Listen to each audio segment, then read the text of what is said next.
안녕하세요.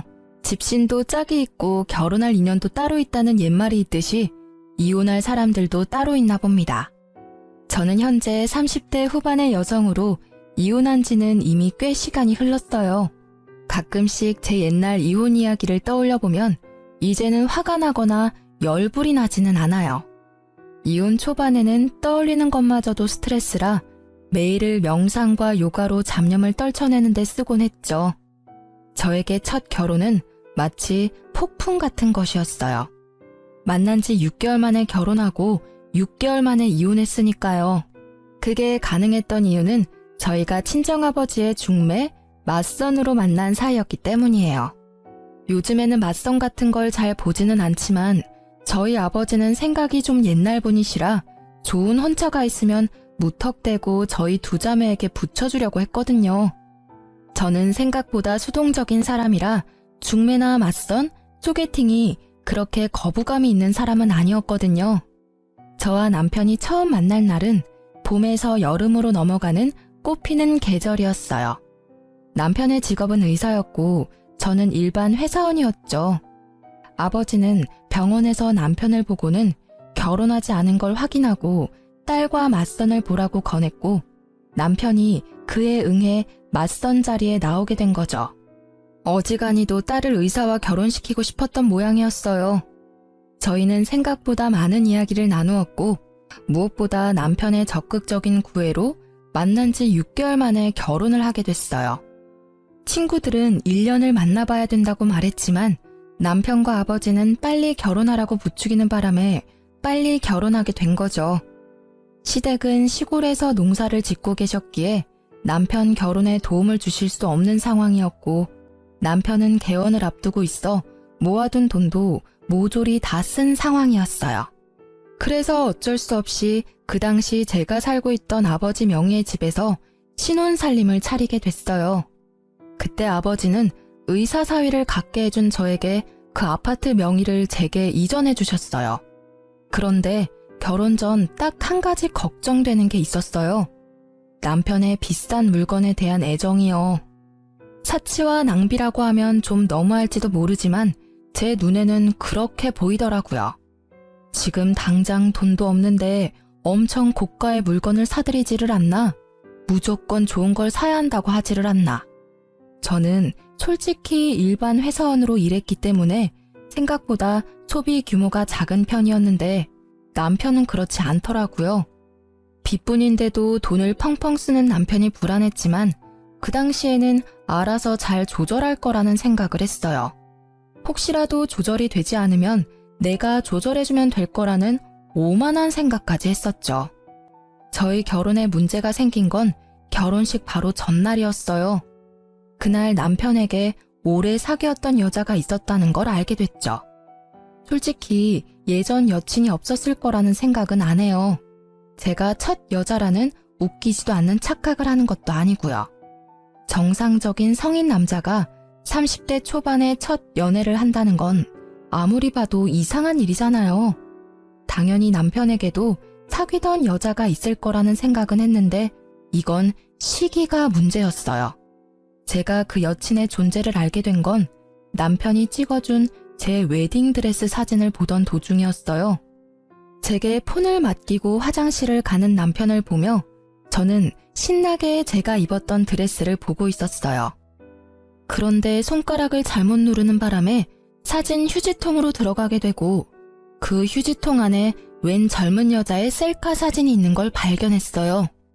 보통 휴지통은 30일 전 사진까지 저장이 되고 이후 순차적으로 삭제가 되는데 이 사진이 휴지통 안에 있다는 건 요 한 달간 만나서 사진을 찍었다는 게 되잖아요. 게다가 그 사진첩 안에는 둘이서 팔짱을 낀 사진이나 배경으로 유명 여행지가 찍힌 사진이 많았어요. 아무리 봐도 최근이라는 생각이 들어 남편이 오자마자 그 사진을 들이밀며 말했어요. 이 여자 누구야? 설마 바람핀 건 아니지? 팔짱도 끼고 여행도 같이 간 것 보니까 보통 사이는 아닌 것 같아서 묻는 거야. 진짜 다른 여자 만난 거야? 나랑 사귀면서? 아니야. 그런 오해할까봐 내가 걱정하긴 했는데 이 여자는 예전에 사귀던 여자애야. 헤어진 지는 벌써 오래됐고 나 당신이랑 사귀면서 이 여자랑 관계도 정리했어. 그런데 왜 사진이 최근 거냐고. 사귀지도 않는데 팔짱 끼고 놀러가고 그래? 헤어졌다면서 웃는 얼굴로 사진도 찍고? 아니야. 내가 결혼한다고 했더니 마지막으로 한 번만 함께 여행 가달라고 해서 같이 가준 거야. 그것도 친구로서 부탁하는 거라고 하는데 어떻게 그걸 못 간다고 할 수 있어? 게다가 얘랑 6개월 전에 헤어져서 그동안 한 번도 만나지 않다가 청첩장 주려고 연락한 거야. 혹시 안 나가면 나쁜 짓 할까봐 같이 여행 가준 거고. 정말 맹세코 나한테는 당신뿐이거든. 그런 오해받는 것도 정말로 마음의 상처라고. 그럼 사진은 왜 남겨둔 거야? 삭제하고 지워버리면 끝인데 왜 내가 이걸 보도록 만들었냐고. 정말로 신경을 안 써서 그랬어. 나도 어제 부랴부랴 사진 확인하고 버렸거든. 내가 진짜로 이 여자랑 사귀고 있었으면 그런 사진을 남겨둘 리 없잖아. 정말로 떳떳하지 못한 여행이었으면 사진을 내 폰으로 찍었을 리 있겠어? 그제야 저희의 짧았던 만남이 실감됐어요. 이래서 친구들이 길게 만나보라고 한 거였구나. 그런데 지금 당장 파혼하기도 어려운 일이었거든요. 일단 친정에서 특히 아버지의 의사 사위에 대한 자랑스러움이 워낙 컸거든요. 온 동네방네 돌아다니며 소문을 다 내셔서 지금 파혼을 결정하면 아버지 얼굴에 먹칠을 할 것 같았어요. 그리고 사진을 유심히 보니 사진 속 옷이 제가 남편을 만나기 전에 초봄인 것처럼 보였어요. 그래서 최대한 단순하고 편하게 생각하기로 했어요. 이제 곧 결혼할 남자를 의심하는 건 좀 아닌 것 같다고요. 사진을 간직했다면 모를까. 사진을 삭제까지 한 남자가 설마 바람을 피고 있을까 하는 생각으로요. 다만 남편에게는 단단히 일러두기로 했어요. 있지, 나는 다른 건 다 용서해도 바람은 절대로 용서 안 해. 남자의 바람은 나한테는 이혼 1순위거든. 나는 내 사람을 남과 나누고 싶은 마음도 없어. 그러니까 당신은 절대로 외도 생각하지 마. 만약 그렇다면 나는 무조건 이혼할 거야. 아버지가 뭐라고 하든. 그럼 당연하지. 나도 바람피는 사람은 싫어. 그런 더러운 짓을 하는 사람을 믿을 수가 없잖아. 평생의 반려를 배신하는 행동은 절대 안 할 거니까 꼭 믿어줘. 나한테는 정말로 당신뿐이거든. 전 여친한테도 벌써 말했어. 호호 할아버지가 돼도 나는 우리 와이프뿐이라고. 저는 그 말에 남편을 믿기로 했어요. 물론 마음의 의심은 좀 남아있었지만 남편은 무척 세심하게 저를 챙겨줬거든요. 바람을 필 수 있는 시간적 여유도 없어 보였고 저와 있는 시간을 무조건 만들어줬기에 의심을 없애버리고 안심할 수 있었어요. 그렇게 평화로운 결혼 생활이 될 거라고 생각했는데 그리 쉽게 넘어가지는 않더군요. 그날에는 남편이 집에 없었어요. 1박 2일로 남자 동기들과 낚시 여행을 가는 날이었거든요. 한 달에 한 번씩 또는 2달에 한 번씩 꼭 가는데 저도 처음에는 의심해서 따라간 적이 있었는데 정말로 친구들끼리만 모여 노는 자리였어요. 몇 번 따라가고 난 뒤부터는 괜히 의심하는 것 같아서 따라간 적 없었어요. 그날은 인쇄할 게 하나 있었는데 퇴근한 후에 연락을 받은 거라 집에서 인쇄를 하려고 했어요. 저는 집에서 컴퓨터나 노트북을 잘 쓰지는 않거든요. 핸드폰도 있고 웬만한 건 회사에서 처리가 가능하니까요.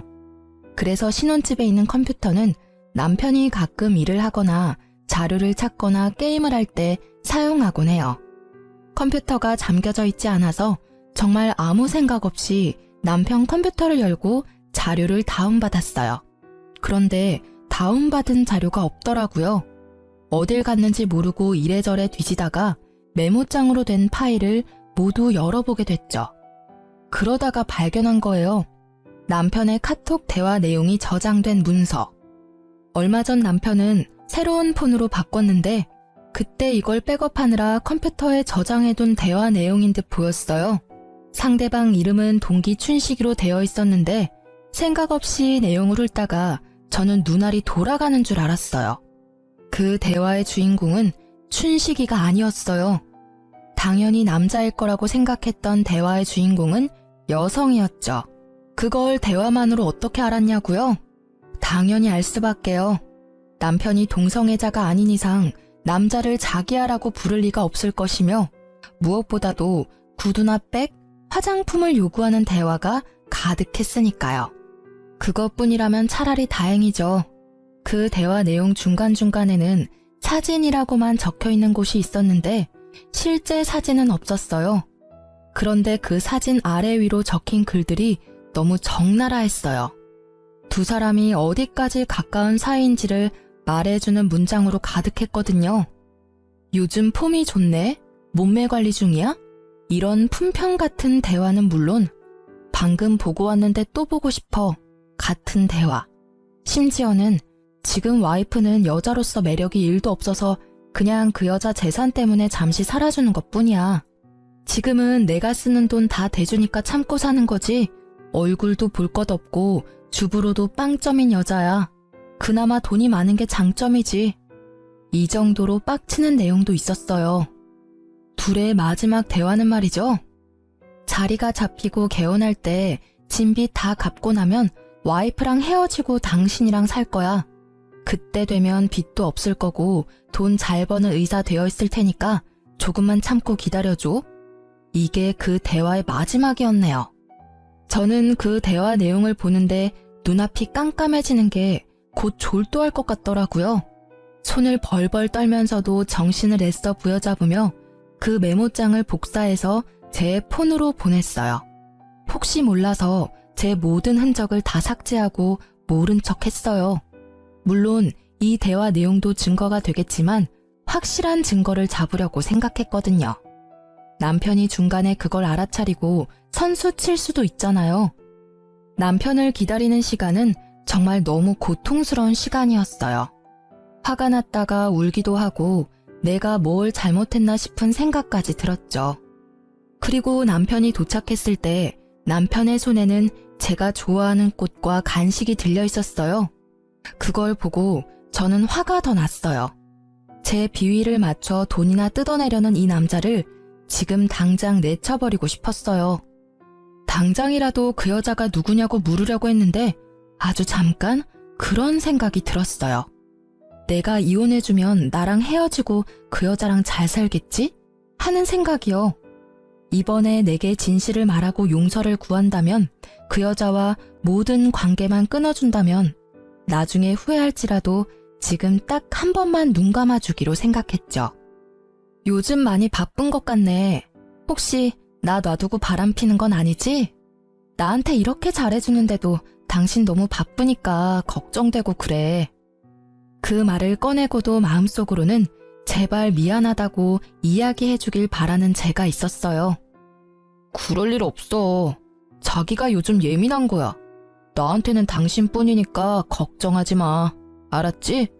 당신 좋아하는 마카롱이랑 장미꽃도 사왔어. 이거 보고 기분이 좀 좋아졌으면 좋겠는데.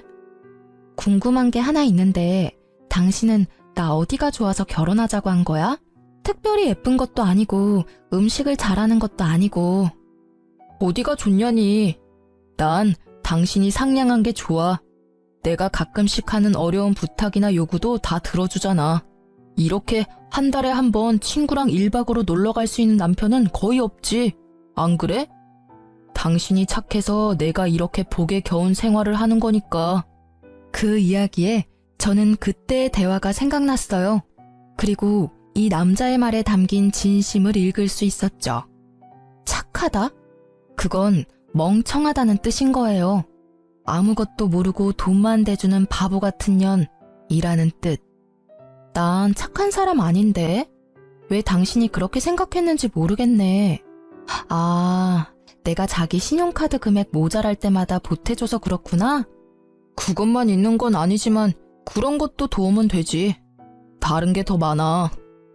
구체적으로 생각나는 게 없었겠죠. 저를 그저 물주로만 생각했으니 다른 게 생각날 리가 있나요? 그래? 그렇다면 다행이고. 내가 주는 애정은 나중에 다 돌려받을 테니까. 응? 그게 무슨 소리야? 내가 자기한테 빌려준 돈들 어차피 자기가 돈 많이 벌면 나한테 갚아줄 거잖아. 안 그래? 솔직히 우리 집은 아버지가 돈이 좀 있어서 그렇지. 나 자체는 가진 게 크게 없잖아. 그러니까 나도 의사 남편 덕 좀 보겠다는 거지. 아, 그건 걱정 마. 그때가 되면 다 알아서 해줄게. 당신한테 지금 신세 지고 있는 것도 그때쯤에는 다 갚아줄 거야. 고생시키지 않고 보강시켜 줄게.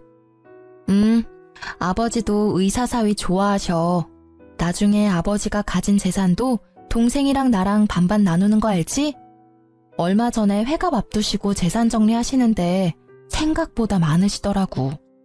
아버지가 자기 죽고 나면 이 돈 정확하게 반반 나눠서 준다고 나한테 의사 남편 잘 보필하라 하시더라고. 이 말은 당연 거짓말이었어요. 그런데 눈앞의 남자는 침을 꼴깍 삼키더라고요. 어지간히도 제가 던진 미끼가 먹음직스러웠나 보더라고요. 장인어르신도 참, 우리는 그런 거 없이도 잘 지낼 건데, 그렇지? 그렇지. 우리 잘 지내보자. 그리고 결혼식 전에 내가 한 이야기 기억하지? 난 바람 피는 사람이 이혼 사유 1위야. 바람만 피지 않으면 내 마음의 변화는 없을 거야. 저는 남편의 얼굴을 봤어요. 전혀 찔리는 구석도 없이 태연한 그 얼굴. 거짓말과 거짓 행동이 몸에 밴 그런 만들어진 미소였죠. 잘 알지. 나도 앞으로도 계속 노력할게. 우리 좋은 부부 사이가 되자. 알았지? 좋은 부부 사이는 무슨 돈에 눈이 먼 욕심쟁이 주제에. 남편의 말에 진짜 뜻이 보이기 시작하니 하나부터 10까지 제게 거짓말을 한 것들이 떠오르더라고요. 저는 이놈을 용서할 수 없었어요. 그래요, 이놈. 사람이 아닌 놈이죠. 이혼을 결심한 저는 남편의 뒤를 캐어 증거를 더 모으기로 했어요. 이때 저는 결혼과 함께 퇴사를 한 직후였기에 전업주부로 집안일만 하는 중이었으니 시간은 남아 돌았죠. 제 폰에 옮긴 메모장을 정독하며 두 사람의 패턴을 정리했어요. 어디에서 자주 만나는지, 무엇을 자주 하는지, 그리고 두 사람의 대화에서 특정 장소가 자주 언급되는 걸 발견하고 저는 그곳으로 가서 상간녀의 모습을 확인하기로 했어요. 하루, 이틀, 사흘, 그렇게 일주일이 지나고 남편이 내게 친구와 회식이 있어 늦는다는 문자를 보내왔어요. 그리고 저는 얼마 뒤 제 눈앞에 보이는 남편의 모습을 보며 오늘 상간녀를 볼 수 있을 거라고 확신했죠. 그리고 역시 상간녀가 모습을 드러냈어요. 그 여자의 얼굴을 보고 저는 더 놀라고 화가 났어요. 남편과 오랫동안 만났다가 헤어졌다는 결혼식 직전에 제게 들킨 전 여친이었거든요. 소리라도 지르며 당장 뛰어가고 싶은 것을 꾹 참았어요. 참을수록 복수는 속이 시원하겠죠. 지금 당장은 바람난 남편 뒤나캐는 못난 여자처럼 보일 테니까요. 죽어도 그렇게 보여주기 싫었어요. 잘못은 남편 놈과 저 상간녀가 했는데 말이죠. 저는 그 뒤로도 그 여자의 뒤를 캐기 시작했어요. 그렇게 여자를 쫓아다닌 지 3일 만에 그 상간녀가 만나는 사람들을 보다가 아주 좋은 복수 방법이 생각났어요. 저는 그 자리에서 제 여동생에게 전화를 걸었어요. 그리고 이렇게 말했죠. 상견례 날 10분 정도 늦게 갈 거라고 말이죠. 사실 여동생은 그 다음 주에 상견례를 앞두고 있었어요. 여동생이 시집가는 그 집안도 교육자 집안으로 아버지가 좋아할 만한 교양 있는 분들이셨죠. 자기야, 내가 오늘 중요한 날이니까 시간 비워두라고 했지? 오늘 일정 있던 건 아니었어? 오늘은 일정 없어. 근데 오늘 무슨 날이야? 그건 도착할 때까지 비밀인데. 일단 정장도 입고 좀 꾸미고 와. 알았어. 어디 좋은 데 갈 거야? 싱글벙글 웃는 남편은 좋은 곳에 간다고 생각한 것 같더라고요. 격식 있는 옷을 입어야 입장이 가능한 곳이라고 생각했나 봐요. 저는 차에 타고는 일부러 내비에 주소를 입력하지 않고 직접 어디로 가야 하는지 방향을 알려줬어요. 남편은 귀찮아했지만 별말 안 하고 잘 따라왔어요. 남편은 이상하게 생각한 듯 했지만 그래도 무사히 상견례 장소에 도착할 수 있었죠. 제가 도착한 시간은 본래 상견례 시간보다 10분 정도 늦은 시간이었어요. 가게 룸에 모든 가족이 들어가 있는 걸 확인하고 안으로 들어갔어요. 남편에게는 들어가기 직전에 말해줬죠. 오늘 내 동생 상견례 있어서 온 거야. 뭐? 처제 상견례? 당신이 그걸 왜 비밀로 한 거야? 하고 애써 웃는 남편의 모습이 뭔가 찝찝해 보이더라고요. 아무래도 상간녀가 이번 주 상견례 있다고 이야기한 모양이더라고요. 이럴까봐 미리 이야기 안 한 건데 이때는 정말 다행이라고 생각했어요. 주인공이 다 모이지 않으면 안 되잖아요. 저와 남편이 들어가자 사돈 될 사람들 가족이 앉아 있더라고요. 그리고 그 자리에 상간녀도 앉아 있었죠. 제 여동생의 예비 신우였던 상간녀가 이내 제 남편을 발견하고는 얼굴에 핏기가 사라졌더라고요. 저는 제 옆에 선 남편을 보았어요. 남편 역시 무척 경직된 얼굴로 표정을 숨기지 못하더라고요. 여동생이 자리를 정해줬는데 하필 상간녀 바로 앞자리가 남편 자리더라고요. 서로 눈도 못 마주치고 삐걱대는 모습이 제 눈에는 얼마나 잘 보이던지. 이쪽은 저희 언니예요. 그리고 그 옆에 있는 사람이 저희 형부예요. 동생이 저희를 소개해주고 나서 저는 인사를 드렸죠. 그쪽 부모님께 공손히 인사한 후 저는 상간녀의 얼굴을 일부러 빤히 쳐다봤어요. 상간녀도 이상하다는 생각이 들었는지 제 눈을 피하더라고요. 안녕하세요. 근데 그쪽 여동생분은 제가 어디서 뵌 것 같은데. 저는 모르겠는데요. 아마 다른 사람과 착각하신 것 아닐까요? 상간녀는 재빠르게 모른다며 제 말을 끊어내더라고요.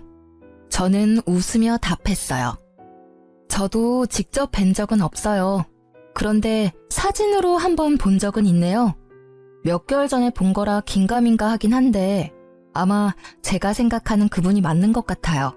혹시 제 말이 계속 이어지자 갑자기 남편이 저를 잡아 끌더라고요. 여보, 나 차에 뭘 놔두고 와서 가져와야 될 것 같아. 잠시만 밖에 같이 나가줘. 혼자서 들고 오기 힘들어서. 지금 나가는 건 너무 예의 없는 행동이지. 적어도 식사 다 하고 나가는 길에 가져오면 또 몰라도. 그리고 차에 아무것도 없던데 뭘 가져와? 당신 오늘따라 이상하게 왜 이렇게 안절부절 못해? 아니야. 누가 안절부절 못한다고 그래. 진짜로 일이 있어서 그래. 그래? 그럼 잠시만 있어봐. 저는 저를 끌어당기는 남편을 잠시 멈추고 일어서서 여동생의 사돈어른을 향해 공손히 말씀드렸어요. 사돈어르신, 초면에 이런 말씀 드리는 것도 죄송하긴 한데 그래도 축하는 드려야 할 것 같아서요. 조만간 의사사위 생길 수도 있으시겠네요. 제 말에 사돈댁 두 분이 의아한 표정으로 저를 보더라고요. 남편과 상간녀 얼굴은 아주 망가졌고요. 그게 무슨 소리예요? 사돈 처녀, 우리 딸은 아직 사귀는 사람도 없고 결혼 이야기도 없는데. 아, 모르셨군요. 두 분의 따님께서 현재 제 남편과 사귀고 있거든요. 저와 만나기 전부터 저와 결혼한 지금까지 매주 매달 지속적으로 만나고 있어요. 게다가 이 남자는 저와 헤어지고 그쪽 따님과 결혼하고 싶다네요. 의자가 뒤로 넘어지는 소리가 들리고 저희 아버지의 고함 소리가 들렸어요. 대체 그게 무슨 소리야? 최서방이 뭐를 어째? 양가 부모님이 모두 놀랐지만 저희 친정아버지는 곧 숨이 넘어갈 만큼 놀라고 말았죠. 그리고 그런 아버지의 모습을 보더니 남편이 재빠르게 무릎 꿇고선 제게 애절하게 말하더라고요. 당신이 무조건 오해하고 있는 거야. 어디서 뭘 듣고 왔는지 모르겠지만 이런 좋은 자리에서 꺼낼 이야기는 아닌 것 같아. 응? 제발 부탁인데 우리 나가서 이야기하자. 조용한 데서 오해 좀 풀자고. 이런 자리는 진짜 그런 말 하기 어울리지도 않고 진짜 이 사람과는 당신이 생각하는 그런 거 아니라고. 그래? 이걸 보고도 그 말 할 수 있을지 볼까? 나 생각보다 많이 알고 있거든. 내가 오해한 건지 자기가 잘못 알고 있는 건지 이걸 보면 정확해지겠지. 저는 가방에 넣어왔던 인쇄물을 탁자에 올렸어요. 글자 크기를 크게 해서 인쇄했더니 아주 잘 보이더라고요. 뭐 그러라고 크게 뽑았지만 남편과 상간녀의 톡 대화 내용이었어요. 불륜을 정확히 특정하는 문장만 뽑아서 인쇄했죠. 종이 내용을 보는 양가의 부모님들은 크게 놀라는 모습이었어요. 당연하죠. 서로의 관계를 뚜렷이 보여주는 그 대화 내용에 두 사람의 관계를 짐작하기 쉬웠으니까요. 그리고 상간녀는 그 인쇄물들을 부랴부랴 숨기려고 열심히 주었지만 제가 한 장만 뽑아온 게 아니었거든요. 허공에 수십 장을 뿌려주니 그걸 회수하려는 생각은 못 하더라고요. 다만 얼굴이 일그러진 채 저를 노려보고 있었을 뿐이죠. 그리고 또 한 명, 일그러진 얼굴의 사돈 어르신이 손에 든 종이가 부들부들 떨리도록 떨고 있었어요. 아니, 여보게, 분명히 뭔가 착오가 있을 거야. 이름도 춘식이로 되어 있고, 그니까 이건 내 딸이 아닐 거야. 착한 내 딸이 불륜을 저질렀을 리가 없어. 사돈 어르신이 당황한 말투로 저에게 뭔가 잘못됐다며 말했어요. 필사적으로 딸을 변호하려 애쓰시더라고요. 그건 당연한 일이죠. 아버지가 딸을 변호하는 건. 그래서 좀 더 정확하게 알 수 있도록 말해드렸어요. 그게 궁금하신가요? 불륜을 하면서 당당하게 여자 이름을 저장하는 사람이 있을 리가 없죠. 이름은 가명일 겁니다. 그렇지만 의문을 가지는 건 당연하세요. 그러니까 아가씨, 폰 좀 빌려주실래요? 당신 전화기로 우리 남편한테 전화하면 분명 대학 동기 춘식이라고 뜰 텐데. 제가 번호를 알려드릴게요. 010. 제가 남편의 전화번호를 읊는 도중에도 상간녀는 절대로 자기 폰을 들지 않았어요. 오히려 다른 사람이 더 흥분해서 말했죠. 뭐하고 있어? 빨리 전화해봐. 너 설마 진짜로 불륜을 저지른 거야? 유부남이랑 사귄 거냐고. 번듯하고 멀쩡한 오빠 밑에 이런 여우 같은 여동생이 있다니. 애가 달아서 난리가 났더라고요. 그리고 그런 상간녀의 모습에 불륜을 확신하신 아버지는 털썩 주저앉고 말았어요. 이게 다 뭔 일이냐. 설마 최서방이 이런 짓을 저지를 줄이야. 내가 바라던 사위가 내 딸한테. 아버지, 의사 남편 두신 거 자랑스러워 하셨잖아요. 그런데 전 이제 이런 남편 필요 없어요. 머리만 좋으면 뭐해요? 그 좋은 머리를 몰래 바람 피는 데나 활용하는데. 여보, 미안해. 다 내가 잘못했어. 그치만 이혼만은 안 돼. 그러니까 제발 부탁이야. 내가 뭐든 할 테니까 제발 이혼한다고는 말하지 마. 내가 다 설명할게. 하나부터 10까지 당신이 충분히 이해할 수 있도록 내가 설명할 테니까 제발 밖에 나가서 이야기해. 남편은 그 자리에 무릎을 꿇으며 제게 매달리더라고요. 미안한데 나는 당신 ATM기가 아니거든? 그러니까 오늘부로 내 집에서 당장 나가. 사실 그 톡 대화 내용 나 다 봤어. 당신이 폰 바꾸기 전에 백업해둔 예전 내용까지 싹 다. 이런 대화를 보고 제정신으로 당신이랑 계속 만날 수 있겠어? 돈 때문에 결혼했다는데 내가 왜 당신이랑 같이 있어야 하는데? 어차피 나랑 이혼할 생각이었다면서. 생각한 것보다 더 일찍 헤어져 준다니까? 그 후에 둘이서 콩을 볶든 깨를 볶든 행복하게 잘 살면 되잖아. 왜 결혼 도중에 사람을 바보 만드냐고. 6개월 만에 결혼하자고 졸라서 할 만큼 우리 집 돈이 탐났어. 그런데 어쩌지? 나는 이제 더 이상 그 돈 못 주는데. 다른 데서 알아봐 이제. 아니야, 진짜 오해야. 그 뒤로 우리 진짜 만난 적 없고 나는 당신뿐이라고. 당신 없으면 나는 안 돼. 나 진짜로 당신 돈 때문에 만난 거 아니야. 그냥 그건 헛소리가 나온 거고. 그래, 술 취해서 그랬나 봐. 나는 기억도 안 난다고. 나 진짜 이혼 못해. 왜? 얼굴도 못생겼고 주부로도 못 쓰는 여자가 뭐가 중요해서. 아, 여전히 돈 때문이니? 그렇다면 이제는 저 여자한테 달라고 하면 되잖아. 왜 나한테 달라고 그래? 그리고 분명히 말하는데 내가 내 돈은 다 돌려받을 거야. 위자료는 물론 상간녀 소송도 걸 거야. 위자료 싹 다 받아먹을 거고 내가 당신한테 사준 것들은 고스란히 놔두고 가야 될 거야. 가져가고 싶으면 돈 내고 가져가던가. 저는 매달리는 남편을 뿌리치고 상간녀를 보고 말했어요. 그리고 잘 들으셨죠? 당신한테도 소송 걸 테니까 그렇게 알고 있어요. 이렇게 좋은 자리에서 소송 이야기해서 좀 그렇지만 결혼은 집안끼리의 결속이잖아요. 언니 남편과 불륜을 저지른 상간녀가 신우이라니 그게 무슨 막장 드라마냐고요. 동생에게는 정말 미안해서 얼굴을 못 들겠네요. 잘못은 저 두년놈이 저질렀는데 왜 저와 제 동생, 가족들이 고통받아야 하는지 모르겠어요. 동생에게 처음 이 이야기를 했을 때 동생은 과하게 충격받았어요. 그렇지만 신우이로 그 상간녀를 대해야 한다는 걸 알고는 이 결혼에 대해 다시 생각해보기로 했어요. 애초에 그 남자도 아버지의 중매로 알게 된 사람이었거든요. 저도 오빠 결혼은 다시 생각해볼게요.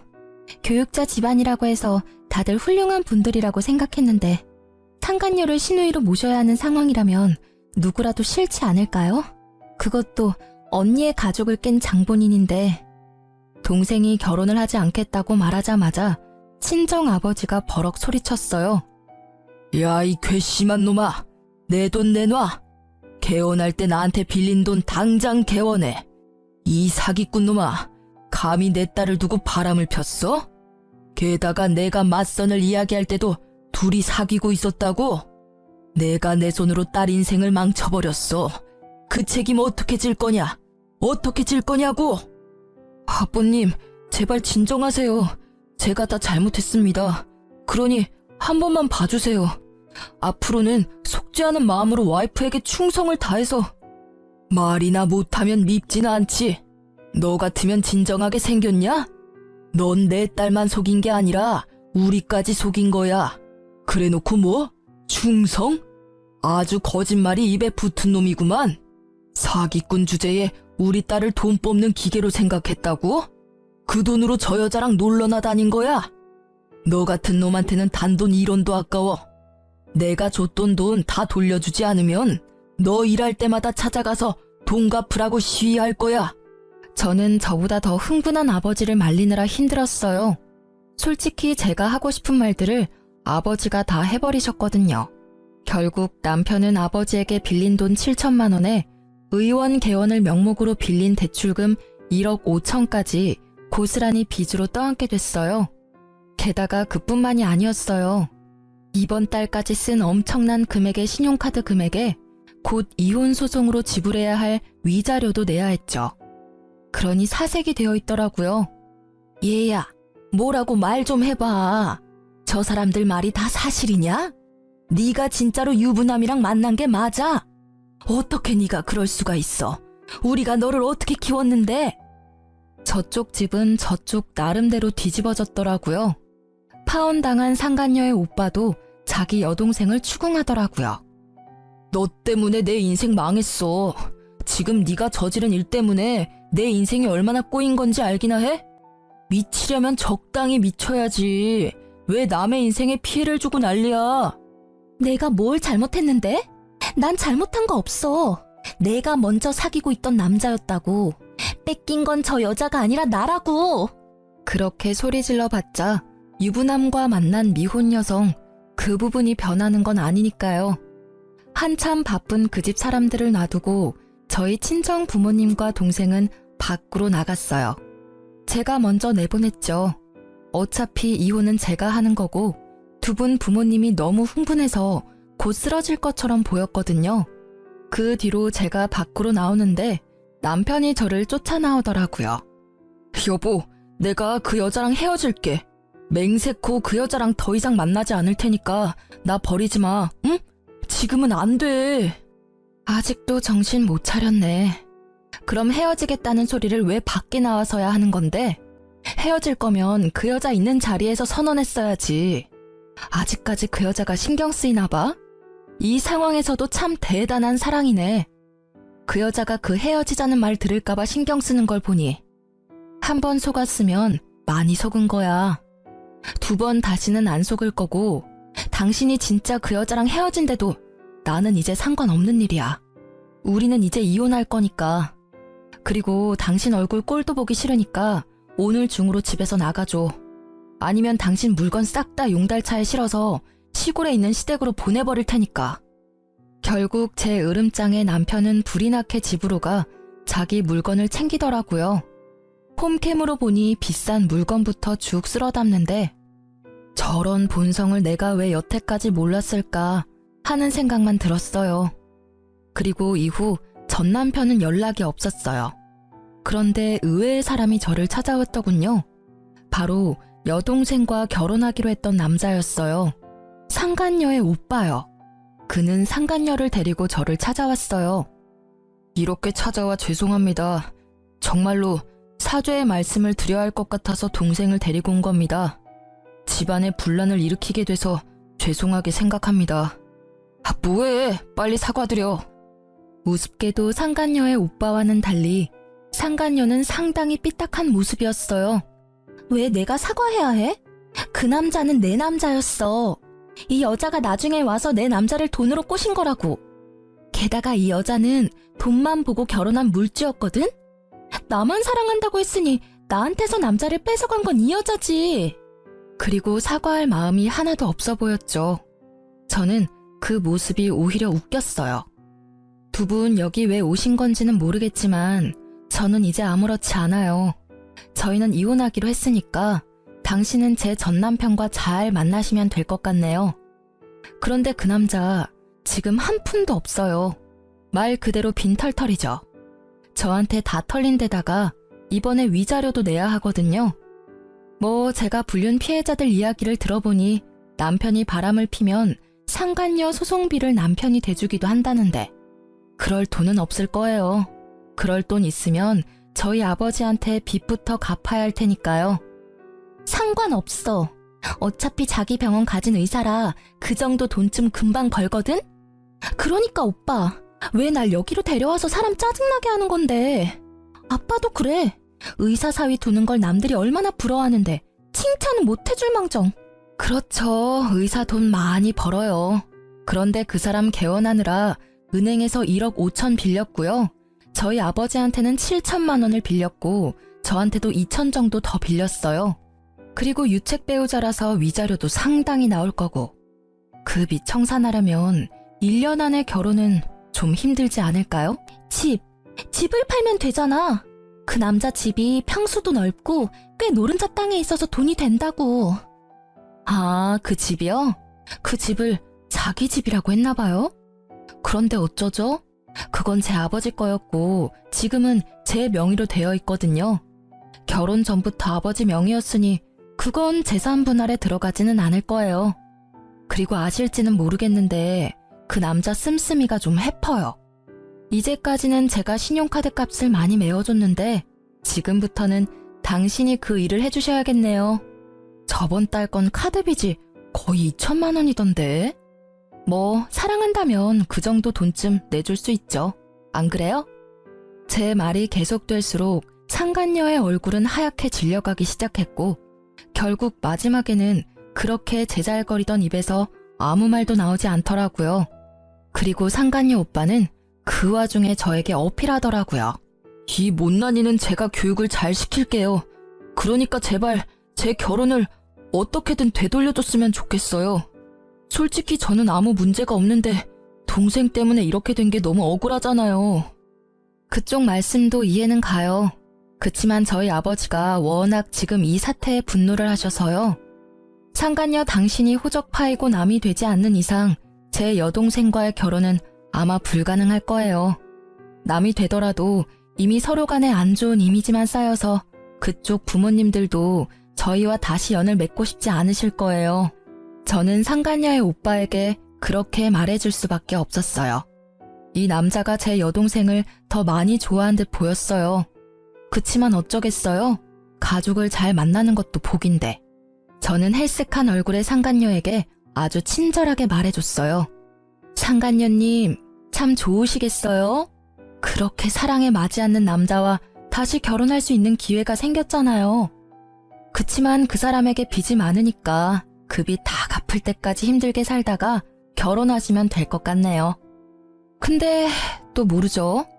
저처럼 돈 뽑아주는 기계 노릇만 하다가 돈 다 갚고 버려질지. 그건 그때 가봐야 아는 거니까 지금을 즐기세요. 이제 그 남자 솔로거든요. 뭘 해도 법에 걸리지 않잖아요. 그쵸?